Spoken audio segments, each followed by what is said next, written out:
Okay, let's unpack this. We are diving deep today into the high-stakes world of the Shark Tank ecosystem. I mean, this show's become a real phenomenon, hasn't it? It's sort of redefined reality TV and even, investment culture globally. Absolutely. And it's not just about the deals that get made on screen. We're talking billion-dollar rejections, the secret mechanics behind the scenes. Right. And the difference between what looks good on TV versus what makes actual smart money sense. Exactly. So our mission for this deep dive, for you listening, is basically to give you a shortcut. You'll get quickly up to speed on the show's past and where it's headed right now. And we're hitting two extremes, really. First, the big, exciting changes coming up in season 17, new sharks, new night, a whole deal. And at the same time, we'll dissect those legendary moments, businesses that failed in the tank but then went on to make millions, sometimes billions. Yeah, the ones who walked away with nothing from the sharks and still won big. Right. So you're going to get insight into how the show actually works behind the curtain, understand maybe some of the financial missteps that cause companies to stumble. And crucially, learn from those entrepreneurs who turned a big no into a massive yes in the real world. So let's start with these pretty seismic shifts hitting the tank for season 17. Okay, so it feels like a real transition point for the show. It really does. Season 16 ended with that very emotional goodbye to Mark Cuban. He was there for 14 seasons. That's a real fixture. Huge presence. His departure leaves this massive gap, strategically, Well, financially. definitely. And ABC's strategy seems clear. They're not trying to replace him with just one person. They're bringing in this really curated lineup of new power players to fill that void. And they're signaling confidence right away with a big scheduling change. A gamble, maybe? Could be. Longtime viewers, you know Shark Tank. It's always been that Friday night thing, right? Comfortable viewing. Yeah, settle in for the weekend. Well, that's changing. Season 17 premieres Wednesday, September 24th, 109 Central. Wow. Wednesday night. That's a much tougher slot. It is.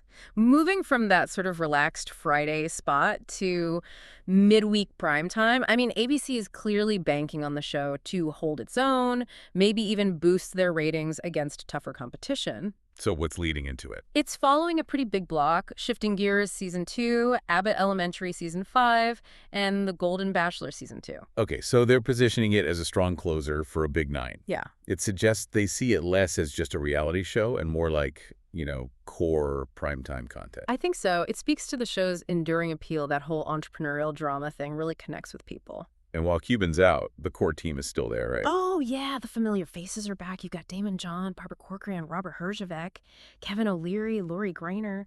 They're all returning full-time. And Daniel Lubetsky, he became a main shark last season. He's back, too. Yeah, he solidified his spot in season 16, and he brings that really valuable perspective, especially on consumer packaged goods. Okay, but let's get to the really juicy part. The new guest sharks. This is where you see the strategy to sort of fill Cuban's multifaceted role. It's arguably the most strategically put together roster they've ever had. Seriously star-studded, diverse expertise. These aren't just people with money. They bring specific, valuable skills. Like who? Give us the rundown. Okay, first up from the design and lifestyle world. Chip and Joanna Gaines, Magnolia founders. Wow. Big get. Huge. They debut in episode S1702. Think about their expertise, building a brand identity that goes way beyond one product, monetizing media, scaling physical home goods, retail experiences. They'll be looking for businesses with strong visual stories, I bet. Totally different vibe than, say, Mr. Wonderful counting royalties. Exactly. Then you've got Michael Strahan. Okay, Pro Football Hall of Famer, GMA anchor. And a seasoned investor in his own right. He debuts in the first episode, S1701. He understands celebrity branding, strategic partnerships, not just from sports, but from building his own business portfolio. Interesting. What about the tech side? Cuban was big on tech. They've got that covered with Alexis Ohanian, co-founder of Reddit, founder of the VC firm 776. Okay, so he's bringing the Silicon Valley perspective. Precisely. His presence signals the show is actively hunting for those high-growth, maybe higher-risk tech startups, the kind that might normally skip the tank and go straight for VC funding. Makes sense. And for retail, physical products. Kendra Scott, massive addition there. She started her jewelry company with, what, $500? Something like that, yeah. Built it into a billion-dollar brand. So she knows the grind. Small-scale manufacturing, supply chains, creating that accessible luxury feel. She'll be looking for the next big, scalable thing you can hold in your hand. And there's one returning face that's pretty amazing, right? Oh, this is fantastic. Allison Ellsworth, founder of Poppy, the healthy soda brand. Didn't she pitch on the show before? Exactly. 7 years ago, she was on that carpet pitching her idea. Now, after selling her company for reportedly close to $1.95 billion, she's coming back as a guest shark. Imagine being an entrepreneur pitching to someone who literally walked that exact path, went from pitcher to, well, near billionaire shark. That's incredible pressure, but also maybe inspiring. Both, I'd say. It totally validates the idea that you can succeed without a deal, but it also sets an incredibly high bar. Who else is new? There's Fawn Weaver, founder of Uncle Nearest Inc. Her focus is really interesting. She emphasizes investing in founders with grit, people who just will not give up. Perseverance. The key shark trait, looking for that. Definitely. And finally, Rashawn Williams. He's a venture capitalist, financial literacy advocate, and he says he looks for rockets. Rockets, meaning? Explosive growth, high potential, disruptive companies, not necessarily the slow and steady businesses. He wants that rapid scale up. So quite a lineup. The dynamics are going to be fascinating. Do we know any of the pitches yet? We do. For the premiere, S1703 on September 24th, get ready for expressive eco-friendly socks, Okay. shock-absorbing shoes, a high-tech jet ski, and a line of low-alcohol beer. Eclectic mix. What about the next week with Strahan? Episode S1701, October 1st. An anti-snoring pillow, a chair that converts into a football game. Perfect for Strahan. Right. Also, an emotional support doll for dogs, and ready-to-eat packaged chicken. Emotional support doll for dogs, Oh, okay. yeah. And the Gaines' debut. S1702, October 8th. A device for cleaning homegrown eggs, a reusable paint tray. Ah, home goods focus. Makes sense. Definitely. Also, superfood seasoning and customizable fundraising blankets. You can see how certain products align perfectly with specific guest sharks. Yeah, you can already picture the conversations, and the drama's already bubbling up. Yeah, I heard something about Pete Davidson. Yeah, he pitched with a partner for a company called Double Soul Socks, and apparently during the pitch, Kevin O'Leary called someone a pig. Classic Mr. Wonderful. Oh, boy. And Davidson apparently quipped something like, "It's very old school in here." Kevin O'Leary called someone a pig. Huh. It perfectly captures the tank, right? Polished TV, but underneath, it's still raw, sometimes brutal negotiation. Yeah. Exactly. That mix of performance and, real financial teeth. Which actually leads us nicely behind the curtain, because the deal you see on TV, well, that's often just the beginning of the story. Right. You see the handshake, the hug, maybe some tears. It looks like a done deal in that neat 8-minute package. But the reality is that handshake is more like an agreement to try and make a deal. And the money involved, it's very, very real. Which is key. It's their money, right? Not the networks or the production companies. That's the absolute foundation. They're putting their own capital at risk, which is why they fight so hard over valuation, equity, control, all of it. But the handshake itself is conditional. Highly conditional. Get this. About 1 in 5 deals, 20%, actually fall through after filming wraps. Wow, 1 in 5. So what happens? What's that process? Due diligence. Exactly, due diligence. The cameras are off, the bright lights are gone, and suddenly the lawyers and accountants swarm in. Okay, so break that down for us. What are they actually doing during due diligence that makes deals evaporate? It's basically a forensic audit of everything the entrepreneur claimed on the show. They dig into tax returns, bank statements, sales receipts, customer acquisition costs, supplier contracts, patent filings. Verifying the numbers. Verifying everything. If you stood there and said, "We did $1 million in sales last year," the D&D team is going to demand proof invoices, bank deposits, the whole 9 yards. And this is where things can fall apart if the story doesn't match the reality. Bingo. Mark Cuban has been pretty vocal about this. He says something like 90% of the time a deal dies in due diligence. It's because the entrepreneur either tries to change the terms or, more often, they back out because the DDD process uncovered, let's say, discrepancies. You mean they lied or exaggerated on the show? Often, yeah. Maybe they inflated their sales numbers or profit margins to get a better valuation. If you claimed a 70% margin and the accountants find it's actually 45%, the deal structure probably needs to change. If the entrepreneur balks at the new terms, poof, the deal's gone. It really underscores the need for integrity in the pitch. Absolutely. And that led producers to add a specific safeguard, the no-shop clause. What's that about? Barbara Corcoran talked about this. Apparently, entrepreneurs were taking the offer they got on TV, say, from Kevin, and immediately running to other VCs or investors saying, "Look, Mr. Wonderful offered me this deal. Can you beat it?" Using the show offer as leverage. Makes sense, but I can see why the sharks would hate that. Exactly. It undermines the whole process for them. They invest their time, negotiate in good faith, and then get played off against someone else. So the no-shop clause contractually stops the entrepreneur from shopping the deal around. It forces them to be serious about the offer they accepted on camera. Okay, so the deals are real but fragile. Hmm. What about the filming itself? Hmm. We see 8 minutes, but it's much longer, right? Oh, way longer. The average pitch actually lasts an hour or more. An hour? Seriously? Yeah, and the longest one ever recorded for a product called Plate Topper, 2.5 hours. 2.5 hours under those lights, facing the sharks. That's grueling. Imagine the mental stamina required. And they pack it all in. They shoot maybe 6 to 8 pitches a day. An entire season can be filmed in just 17 days. Which explains the close. Huh. Yes, the infamous wardrobe continuity. The sharks have to wear the exact same outfit for days on end. So if they need to edit together clips from Monday and Thursday for one pitch, it looks seamless. Precisely. Robert Herjavec mentioned once that by the end of these super long 12-hour shooting days, they're often cold, tired, hungry, which probably doesn't help the mood during negotiations either. No kidding. But it's not just endurance. The show actively shapes the narrative too, right? Yeah. The pitches are blind, but...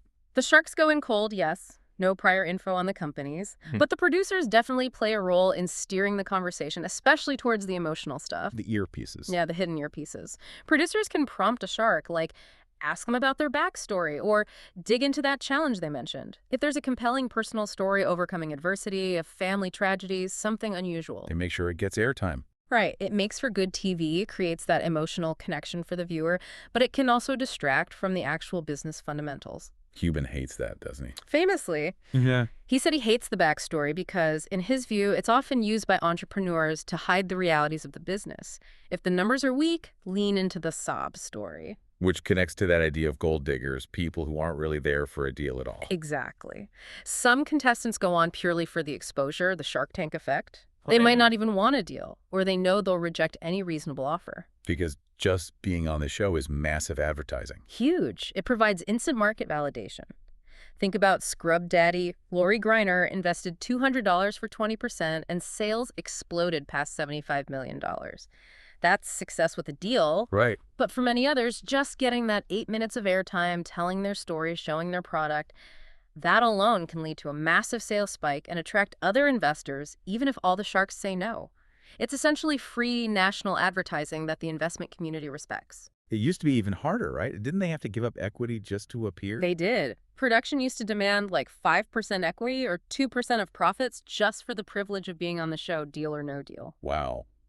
That seems crazy. It was. And Mark Cuban actually threatened to quit over it. He argued it was predatory and unfair to the entrepreneurs. His pressure led them to abolish that rule. Good for him. Okay, so that massive exposure, the validation, it sets the stage perfectly for the entrepreneurs who really understood its power, the ones who walked away. Right. This is the really fascinating counterintuitive part. Sometimes the best possible outcome for a business on Shark Tank is getting rejected or walking away from a deal. It proves rejection isn't the end of the story. Sometimes it's the beginning. Exactly. And we have to start with the most legendary example, the one that really changed the narrative. Case study 1, Ring. The video doorbell? Back in 2013, the founder, Jamie Siminoff, pitched it as Doorbot. It was basically caller ID for your front door video camera, smartphone alerts. He was asking for $700,000, valuing the company at $7 million. Which sounds pretty ambitious for 2013. Did he have sales? He did.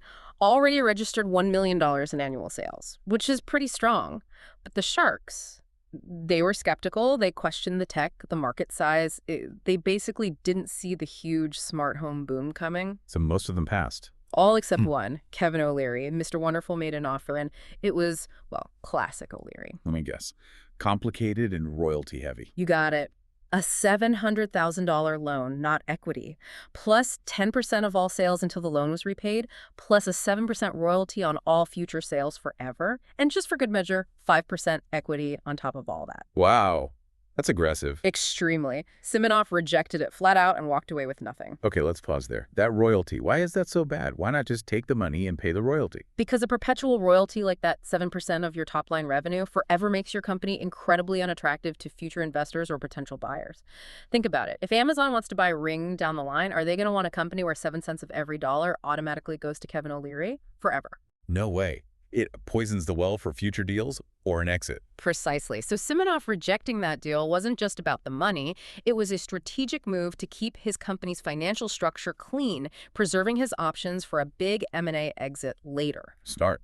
And did the exposure help? Immediately. Sales jumped by another $5 million right after the episode aired. That validation, that proof of market demand, allowed him to go raise serious venture capital. Not for the sharks. Nope. Billionaire Richard Branson saw the potential, led an investment round. Eventually, they put $28 million into the rebranded company, Ring, valuing it at $60 million. From $7 million valuation on the show to $60 million shortly after? Sure. Because the market proved the sharks wrong. Exactly. And the ultimate punchline, Amazon acquired Ring later for a report says more than $1 billion. $1 billion Yeah. after walking away from that royalty deal. And Siminoff eventually came back to the tank full circle as a guest shark. Sat right there next to O'Leary. Incredible story. Lesson learned. Protect your exit strategy. Okay, case study 2. Coffee Meets Bagel. This is the story of turning down the biggest offer in this show's history to keep control. The dating app, right? Run by sisters. Yes, the Kang sisters, Aram, Dawoon, and Sue. Pitched in 2015, their angle was quality over quantity curated matches, often through mutual friends. They wanted $500,000 for 5% equity. Okay, standard ask. What happened? Mark Cuban was blown away. He loved the founders, saw massive growth potential in the platform, so he skipped the equity negotiation entirely and made a stunning offer, $30 million cash to buy the entire company outright. $30 million to buy the whole thing. That's the biggest offer ever on the show. This is by far at the time, just a straight buyout offer. And they turned it down. $30 million cash. Almost instantly. They conferred for maybe a second and just said no. They wanted to keep building their company, maintain control. They walked out with no deal. Wow. Was that crazy or genius? $30 million is life-changing money. In the high-growth tech world, it was probably genius. They knew their potential market was huge, possibly global. Keeping control over their product roadmap, future funding, and overall strategy was, to them, worth far more than that $30 million exit at that stage. And again, the exposure must have been huge. The sisters who turned down Mark Cuban's $30 million. Exactly. That narrative alone was marketing gold. They used that momentum, raised $23.2 million in later VC funding rounds, and kept scaling the app. So the lesson there is about knowing your potential and valuing control over quick cash. Especially in tech, yes. Control can be priceless if you believe your ultimate upside is massive. Okay, one more rejection success story. Let's talk Chef Big Shake. This is the one where the sharks even admitted they got it wrong. The shrimp burger guy, I remember that. John Davis, 2011, pitched his original shrimp burger, inspired by his daughter. He asked for $200,000 for 25%. And the sharks liked the product, right? Loved it. They were raving about the taste, the uniqueness, but they thought the business itself, scaling seafood burgers, distribution, too risky. So they all passed. High praise, no cash. What happened next? The Shark Tank effect kicked in again. Angel investors saw the episode, heard the sharks themselves validating how good the product was, and thought, hey, maybe the product is the key here. They offered him $500,000 after the show aired. More than double what he asked for. Yep. And his company's sales reportedly went from around $30,000 a year to a projected $5 million within 12 months. Wow. Just from the exposure and that angel investment. Seems so. He expanded into restaurants, planned franchising, and the kicker, Mark Cuban later publicly said that passing on Chef Big Shake was one of his biggest regrets on the show. He missed the boat on a major food innovation. So the lesson. Mm-hmm. Sometimes product quality and market interest, even if the sharks miss it, can win out if you get that exposure. Okay, so we've seen the triumphs born from rejection, but we absolutely have to look at the other side of the coin. The times the sharks said no, or even yes, and the business still failed spectacularly. These failures teach some really critical lessons. The learning path, as you call it, where the sharks were right or where things went wrong after the deal. Exactly, and the patterns are usually pretty clear. It often boils down to one of three things. Number one, no real market need for the product. Number two, terrible execution or quality control. Or number three, disastrous problems between the founders or partners. All right, let's take lesson 1, market demand. The idea that sounds cool, but nobody actually wants or needs it. You mentioned the Amber case. Yeah, Amber. This was pitched as a fingerprint-locked charging station for cell phones, meant for public places like airports or cafes. Sounds kind of techy and secure. On the surface, maybe? But the sharks tore it apart almost instantly. Why? Because it solved a problem that didn't really exist or was already being solved better. This was 2013-ish. Portable power banks were becoming common. People weren't thrilled about locking their phone away just to charge it. Right, it seems inconvenient. Barbara Corcoran called it light years behind the tech, didn't she? She did. It's often called one of the worst pitches because the founder hadn't done that basic homework. Is this something people genuinely need and will pay for? Is it better than existing solutions? So the takeaway is crystal clear. Know your customer, know their actual pain points, and make sure your product is a necessary solution, not just a neat gadget. Couldn't say it better. Compare it to Ring. Ring solved a real fear, package theft, and inconvenience. Amber solved. Well, not much. Okay, lesson 2. Quality and execution. This is where the idea might be good, but the delivery tanks it. You mentioned Foot Fairy and Breathometer. Right. Foot Fairy first. This was an iPad app to measure kids' feet accurately for buying shoes online. Seems like a decent idea, right? Avoids dragging kids to the store. Yeah, potentially useful. They got a deal, didn't they? They did, but the company shut down just 6 months later. Why? Execution. The app itself was apparently buggy, didn't always measure accurately, and critically, the system for capturing commission payments from shoe sales. It didn't work reliably. Ouch. If you can't collect the money your business is supposed to make. You're sunk. Instantly. It's a basic failure of quality assurance and building a reliable business process. Simple as that. But Breathometer sounds even worse. Oh, Breathometer is a truly cautionary tale. This was huge. A little gadget that plugged into your smartphone and acted as a personal breathalyzer. Okay, seems useful, maybe helps people make responsible decisions. That was the idea, and it was a massive hit on the show. Got funding from all 5 sharks, raised millions more from outside investors afterwards. Looked like a textbook success story. What? But the product was fundamentally flawed. Dangerously flawed. It turned out the readings it gave were often inaccurate, and crucially, they tended to be too low. Whoa. That's not just bad quality, that's dangerous. Extremely dangerous. It creates a false sense of security. Someone uses it, thinks they're okay to drive, but they're actually over the limit. The liability is enormous. So what happened? The Federal Trade Commission, the FTC, eventually investigated. They found the company had misled consumers about the device's accuracy. They forced Breathometer to stop selling the product and offer full refunds to everyone who bought one. Wow. Regulatory shutdown. That kills the company and the founder's reputation. Completely. It's the ultimate lesson.